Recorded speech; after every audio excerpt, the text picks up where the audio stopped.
欢迎来到游戏没戏 Hello 大家好，我是立航。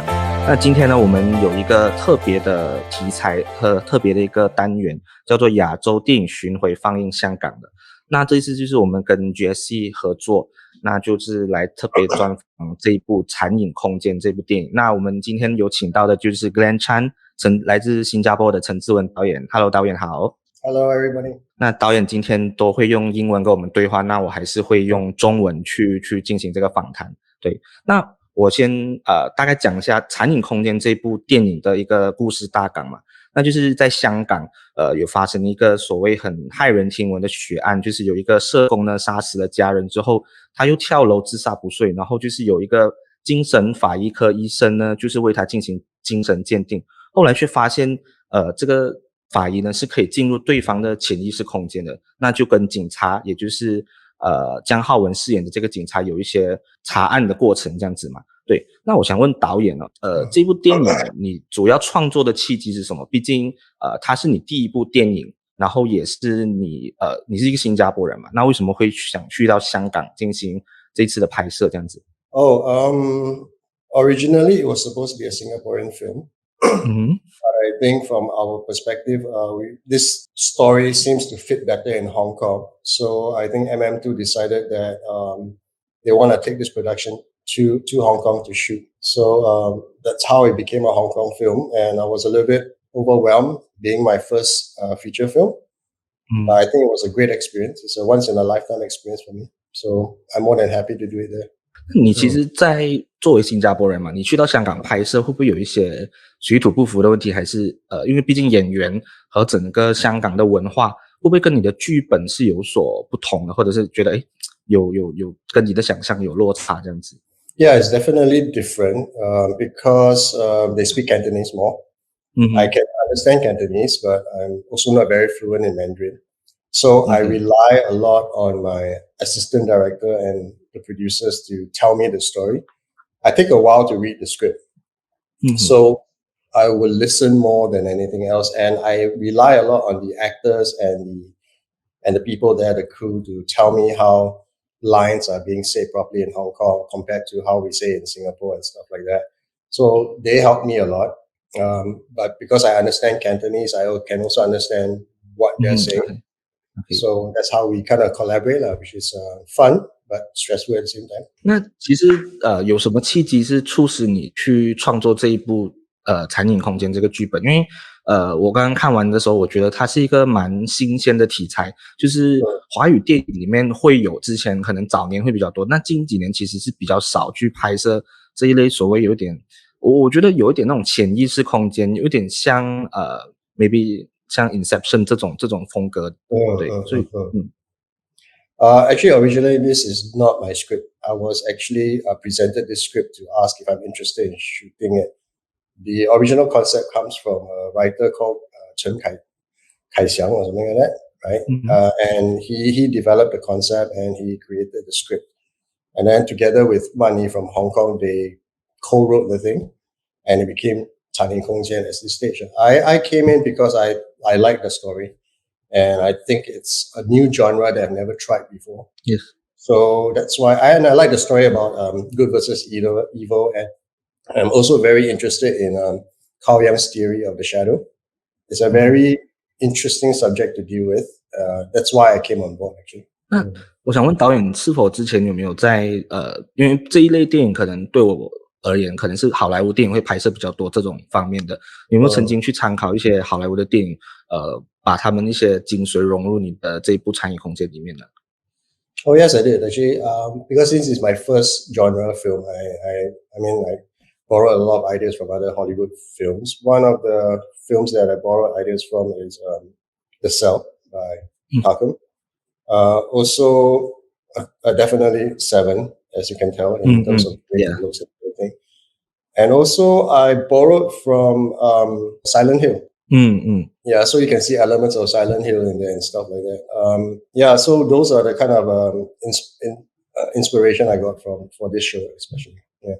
那其实毕竟在当时候导戏的时候，因为毕竟这一次的演员我觉得阵容算是香港蛮强大的，像邓丽欣之前他的上一部电影叫《京都》我之前看过也非常喜欢。那这一部他完全就跟以往，因为他以前都演爱情类型的片子比较多，那这次是属于心理惊悚的部分，其实有别于他以前的演出。那你觉得你对很像邓丽欣或蒋浩文或谢君豪他们的这些指导可以谈谈一下你跟他们在片场相处的过程，或者是一些指导上的困难或有趣的事情吗？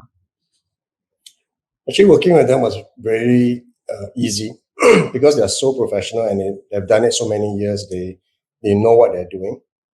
A lot of time is just at the start of the shoot. Before we started the shoot, I presented my ideas about shadows to them, roughly told them about the kind of characters they are supposed to be, and from then on they made it their own. So they did it in such a way that they know all the nuances and everything that needs to be done for the character itself.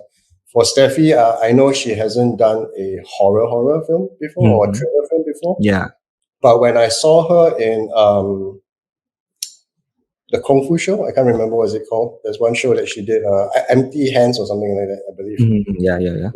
I saw that she had this really nice nuanced performance, and at the same time, she could be tough and she could be aggressive. And because in this show, Shadows, the protagonist character, goes from innocence and good and slowly becomes more corrupt because of everything that she sees, the character had to go into this territory of feeling a bit dark. And I think she brought it to the show.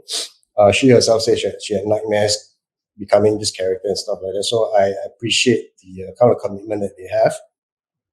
For the rest of them, I believe they really did a lot of research, especially all the supporting characters. They actually created the character as their own. It wasn't exactly the way I saw it, like maybe even like when he brought a different approach to it. And when I saw the way he performed, then I went like, yes, you got something there that makes it even better. So I just went along with it. I'm sure they did their homework, and I think I'm appreciative that they helped me out so much in that sense.好，那毕竟里边这么多演员里面，导演认为哪一个演员是你觉得对你来说最有惊喜的？就是你可能合作过，觉得你原本没有想到他会演成这样子，或者是他有点 beyond 你的想象的，你会特别点出哪一位演员？Okay, it's been 3 years. I think one of the actors is called Wen Long. Wen Long surprised me with his performance as the nurse.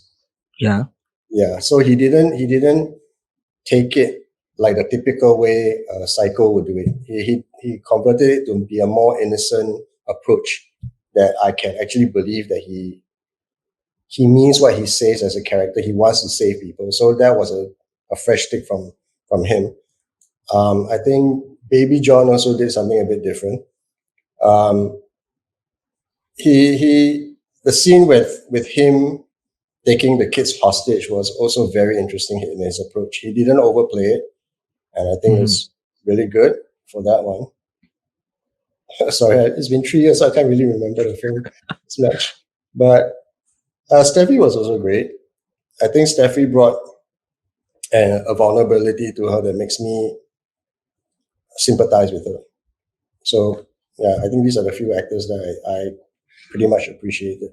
那我刚刚看完这部剧的时候，因为潜意识空间我觉得蛮新的，导演是怎么去想象到这个用很 CG 方式？因为其实今年中文电影以这种所谓犯罪或者是心理题材，你其实使用了蛮大量的这种特效或者是进入这样子。我一开始是以为这是超能力吗？还是为什么会去想到这样用这样子的方式去带入这个故事？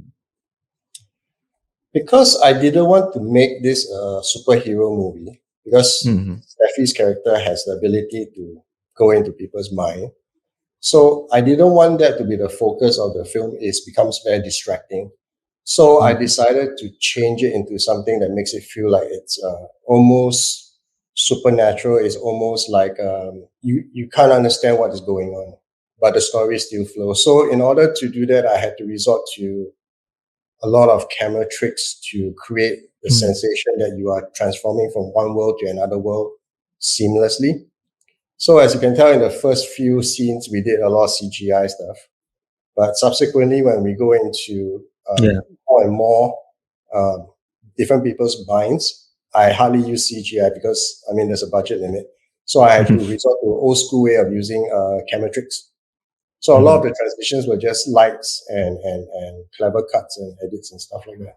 是，我觉得其实在导演的第一部电影里面，其实我觉得整个电影算是蛮流畅的，就是剪接也好，或者是整个多线叙事的一个铺排方法，我自己觉得蛮喜欢的。但是我自己个人认为啦，就是有一些部分可能导演有蛮多条线想讲的，尤其是好像一开始和最后出现于香凝这个角色，但是后面为什么会放出一个比较因为他就是在泳池那边就结束他的戏份嘛，那其实导演对这部分会有什么特别想法？因为他是在很前面出现，然后中间消失了非常久，那最后又再出现这样子，我觉得会不会让观众觉得稍微混乱一点点，就是因为毕竟隔了有一点久的时间。Yeah, it was a little bit different because of the flow of the structure, but the reason why I can't remember her name came back is because the point of that scene was actually to show that basically Jing had influenced her to do something.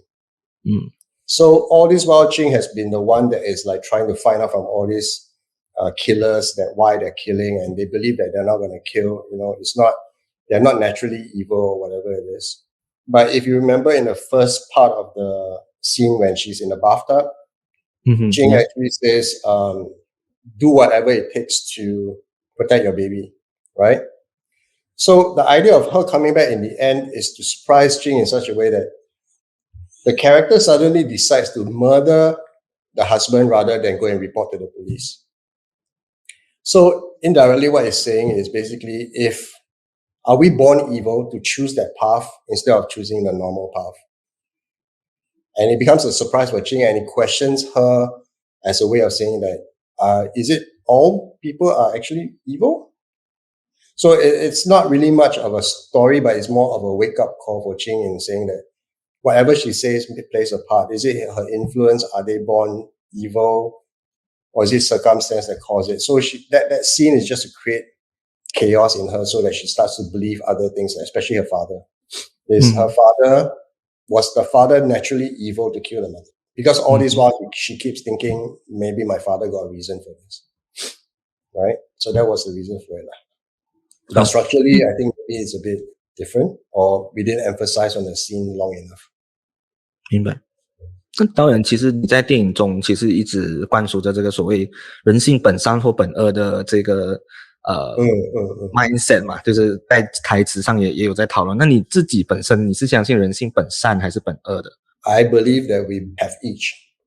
We're capable of each. Okay. A lot to do with genetics. A lot to do with also when you're born, you have this sinker. So I wouldn't say good or evil applies to everybody. Everybody have different range of it. Let's say, for example, if you're born quite nice as a good person, but if you're put in a circumstance where people bully you, make fun of you, you have a hard life, no money, sometimes you have that other side that will force you to do very bad things. But sometimes if you are born a little bit angry, got temperament and stuff like that, if you have the right people, the right family, you can live life, but you still have that temper. So it's a bit of both. We have it in us, but at the same time, society molds us in a certain way. That's why it's very hard for us to get together sometimes. And we need laws for us to survive in this world. Because everybody knows that without laws, sometimes people will just go chaos, right? So it's a very tricky question. I'm still trying to figure out myself. 明白。那我看完之后，因为这个电影我们目前可能听 podcast 的朋友没有办法剧透嘛，但是结局方面导演其实留了一个很大的悬念，或者是你没有给一个所谓很明确的结局或答案嘛。那其实你这样子的设计是有什么特别的意思嘛？就是你把这个结局真的是 end 到一个很奇妙，有一点我觉得真的是有点像 David Fincher 之前那个 Seven 这种概念，你就是让观众去猜想说这个故事到底是怎么结束的，而且也断的在一个很妙的地方。那你为什么会特别设计这个桥段？ Actually, the idea came from Mani, the producer writer. She and team, Flora, they talk about it and they thought that maybe the ending should be something like that. When I heard it, I was also thinking, is that the best kind of ending? But in the end, I thought it was interesting to end it that way because we wanted to let the audience make up their own mind. Like just now when I was explaining to you whether I believe there's good and evil, right? I think the ending is for people to go and think and say that, did she murder the father because she embraced the evil side? Or did her words affect the father and the father killed himself? So the idea here is, at the end of it, is considered, judgment or prejudice. However you think the ending is determines what kind of character you are. I think that was the point of the film at the end of it. But at the same time, it's also very irresponsible for us to give you a definitive answer whether a person is good, because you never know, you know. Yeah. 这种题材的电影，我觉得它没有一个像导演讲，真的没有一个答案，就也没有说一定是对或错这件事情。我觉得就是看你站在哪一面，或者是你的立场是怎么样的。对，那其实这部电影我们在早知道的时候有看到，就是其实有在入围了蛮多的海外电影节，像西班牙的那个 Asian Summer Film， 或者是我们比较熟悉的韩国的富川奇幻影展这样子，或者是对伦敦的一些华语印象电影节这样。那导演因为这部电影其实有一点3年前拍摄嘛，你说那之后还会有一些放映的计划，或者是在对外参展的计划吗？因为我们也其实这个电影一开始的消息我也很早就看到，因为毕竟是邓丽欣主演的，就是大家都有一个印象，但后来就应该是可能疫情的关系没有办法就是继续放映。那现在会不会有任何这种计划呢？You're saying whether it's going to be released, is it? Yeah, 或者是再去参展，或者是上串流这样子，对。Actually, I honestly don't know because it's been 3 years and I think I'm only waiting on MM2 to decide when they're going to release it. But I'm actually happy that they are actually continuing to bring this film to festivals. I think it's good that it's happening because it keeps it alive. If it doesn't go like that, maybe nobody would remember that this film exists. But I am hoping that it will come out soon. Because I haven't seen it in 3 years. It'd be nice to see it again. 但是近1-2年嘛，可能疫情之后，串流平台其实是在所有的全世界都串来串去，会不会考虑这些电影会上架串流这样子，可能会让更加多观众去看到导演的作品？I think for marketing reasons or whatever it is, I think they want to test the box office first to see whether they're bringing in the stuff. But if not, I think it's up to MM2 to decide whether they want to bring it to Netflix or streaming lines. I mean, in this day and age, I think streaming is also quite powerful. I don't mind that it's a streaming thing, but as a first-time debut, I think it'd be nice to see it in the theater. Yeah, it'd be nice to appreciate it. And at the same time, the film was, the sound design was designed for Atmos. So you can't get it when you're watching at home in the streaming. So it'd be nice for audiences to go to the theaters to experience it. We've designed the sound design in such a way that it's almost an immersive experience. I don't know whether you watched it with Atmos. 有，其实就是前面部分的时候很明显就是很多回声的部分，就是尤其是他进入那个所谓的那个潜意识空间的时候，对，我觉得导演在应该说在特效也好，在音效方面，其实算是做出华语电影的一个算是我觉得蛮好的尝试。毕竟真的是在大荧幕上看，完全体验整个效果是不一样的。当然，我希望电影也可以让更加多人看到嘛。那definitely 是 that'd be good. 那毕竟整个电影都在讲这个所谓人性本恶题材或者是犯罪的这种东西。那导演之后，我想问一下，就是你对于类型电影的看法，或者是你觉得现在毕竟这部是香港电影嘛，因为近几年香港电影其实都在拍很多警匪啊，或者是一些所谓动作戏那种比较多，但是这种所谓心理层面，或者因为这部不算文艺，可能算是比较悬疑片的，你觉得这个在香港电影可能会不会继续拍摄这种题材，或者是你觉得有什么更加你会想去尝试去挑战的题材呢？ I think for Hong Kong, I think the thriller is something that they might want to have because it's different from, like what you said, different stuff. I think Hong Kong puts up a lot of comedies. But it also depends on the appetite of the audience, because sometimes trailers like this is a little bit too depressing to watch, especially when we have COVID and all these things happening. But sometimes it's also, when they watch it, they feel validated that sometimes the world is like that in some sense. But I definitely feel thrillers is something that I like. I always like genre stuff, so I've always wanted to try action, sci-fi, even horror. I've done enough dramas, and I think I want to stay away from it for a while. Comedies are hard. Comedies is very hard because it's very subjective. So yeah, I definitely love to try genre stuff and try to explore a different way of storytelling. Using all camera movements, ambience, sound design and stuff. It's fun, I would say. There's a lot of work. 那导演有没有下一部第二部电影的计划这样子？目前not yet, but I'm developing some stuff. I'm trying to maybe try an action film for one. Other than that, I think it's different because it really depends on how my first film is being received. So hopefully it's released soon, and when people can see it and they feel that I have potential, then maybe more doors will open, I guess. 那导演下一步会还想再去香港拍电影吗？还是可能专注于新加坡，或会跟马来西亚的一些演员啊，还是团队合作这样子？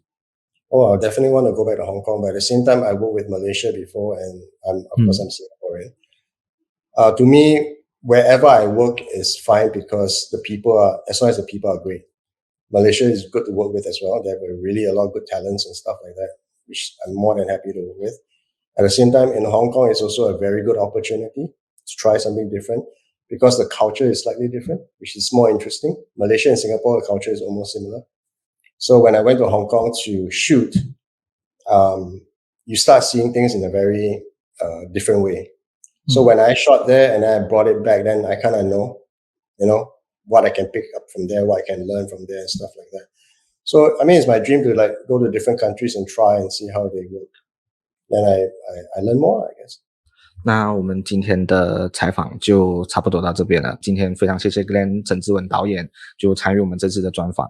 那也真的希望大家可以去多多的珍惜马来西亚，尤其是 Gsc 平台给我们这种所谓的影展，因为毕竟马来西亚要看到不是非常商业的电影是真的非常困难。我也希望我们的听众们可以去好好的享受这部电影。谢谢导演今天的出席，谢谢。